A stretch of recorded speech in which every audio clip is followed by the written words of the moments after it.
Fin dall'entrata in guerra dell'Italia nel giugno del 1940, Malta acquisisce un importante ruolo strategico.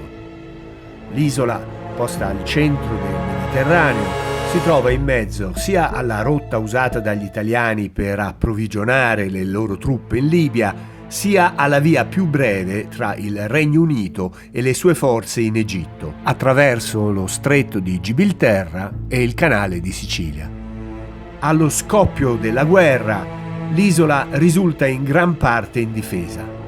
La sua posizione esposta la rende talmente vulnerabile ad attacchi italiani che i britannici danno per certa una sua imminente invasione, provvedendo di conseguenza ad allontanare dall'isola le loro forze aeree e navali e ad evacuare il personale più importante.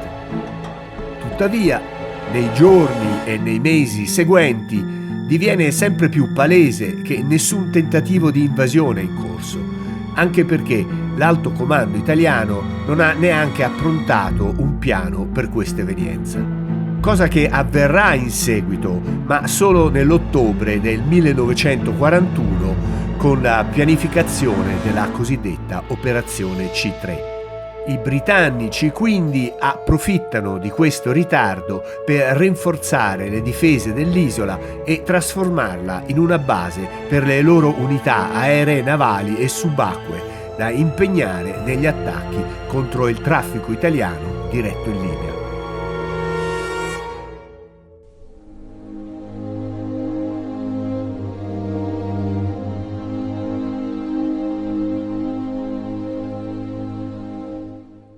Nonostante il pericolo di un imminente sbarco italiano a Malta sia lontano, il problema del rifornimento dell'isola diviene via via più gravoso per la Royal Navy, che ha la necessità di garantire non solo l'approvvigionamento di tutto quello che serve per fare dell'isola una base militare, velivoli, munizioni, pezzi di ricambio e rifornimenti militari, ma anche la necessità di mantenere un flusso il più possibile costante di beni di prima necessità, come viveri e combustibili, necessari non solo al personale militare, ma anche alla numerosa popolazione civile.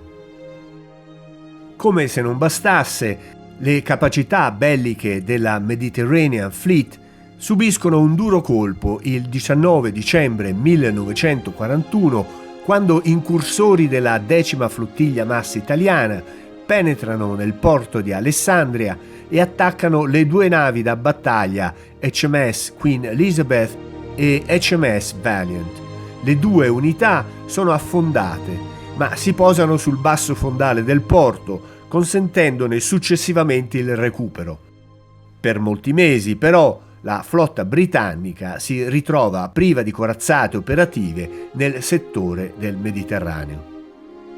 Il 16 gennaio 1942 decine tra generali e ammiragli italiani e tedeschi si riuniscono a Garmisch-Partenkirchen per riprendere il piano italiano di invasione dell'isola, consigliati anche da consulenti giapponesi.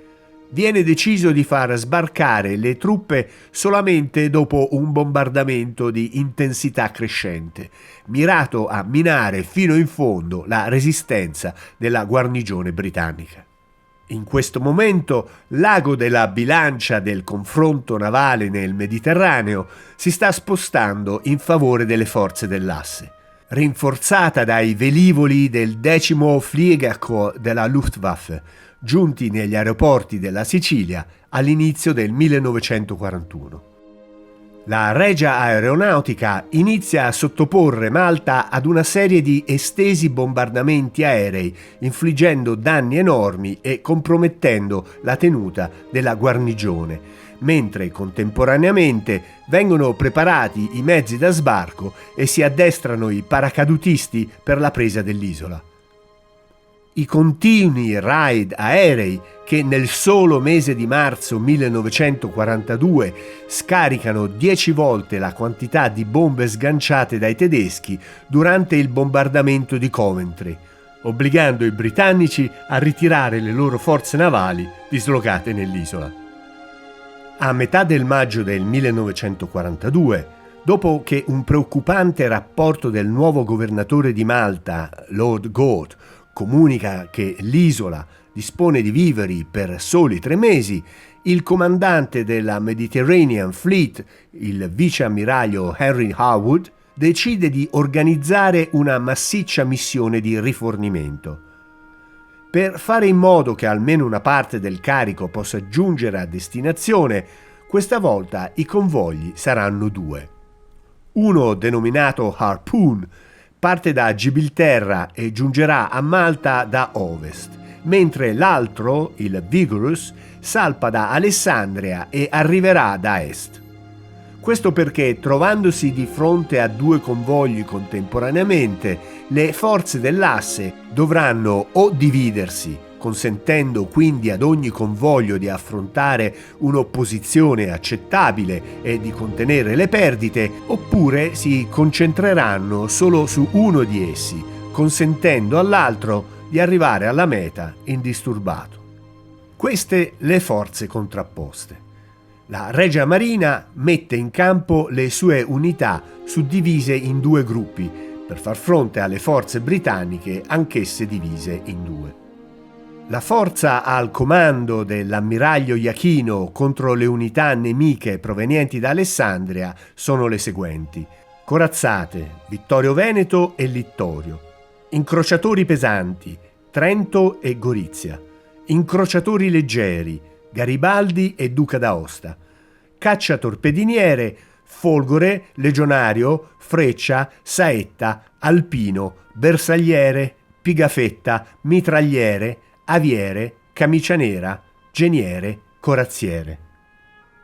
Le forze al comando dell'ammiraglio da Zara contro le unità provenienti da Gibilterra sono le seguenti: 7ª Divisione Incrociatori Leggeri, Eugenio di Savoia e Raimondo Montecuccoli. 14ª Squadriglia Cacciatorpediniere, Vivaldi, Malocello e Zeno.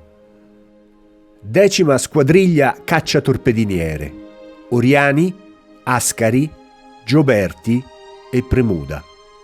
Inoltre vengono allertati anche numerosi sommergibili e vengono schierati ben 175 aerei in Sardegna, 172 a Pantelleria in Sicilia, oltre a più di 150 aerei della Luftwaffe tedesca basati in Italia.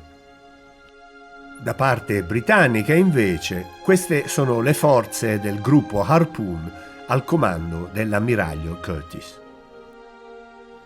La vecchia e lenta corazzata Malaya, le portaerei Argus e Eagle, vecchie e lente, incrociatori Kenya e Liverpool, incrociatori contraerei Charybdis e Cairo, 21 cacciatorpediniere, il posamine veloce Welshman, 6 navi mercantili, tra cui la cisterna americana Kentucky.